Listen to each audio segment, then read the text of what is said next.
মধ্যপ্রাচ্যে পরিস্থিতি ক্রমেই ভয়াবহ অবনতির দিকে যাচ্ছে। সম্প্রতি ইসরায়েলের আবারও ক্ষেপণাস্ত্র হামলা চালিয়েছে ইরান।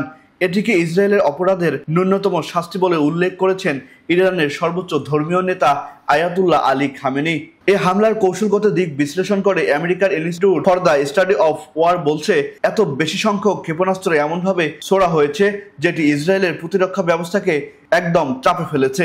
ইসরায়েলি বাহিনী সবার আগে ঘনবসতি এলাকায় হামলা ঠেকাতে চেয়েছে এবং তুলনামূলক কম ঘনবসতি এলাকায় ঝুঁকির মুখে পড়ে।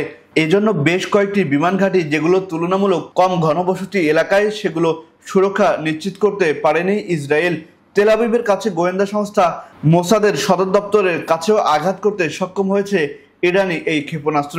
তেহরান এক বিবৃতিতে জানিয়েছে, জুলাই মাসে তেহরানে হামাসের নেতা ইসলামিক হানিয়েকে হত্যা এবং বৈরুতে হিজবুল্লাহর শীর্ষ নেতার তার জবাব দিতে এ হামলা করেছে তারা। আহসান সাকিব, আকাশ জমিন, নিউজ ডেস্ক।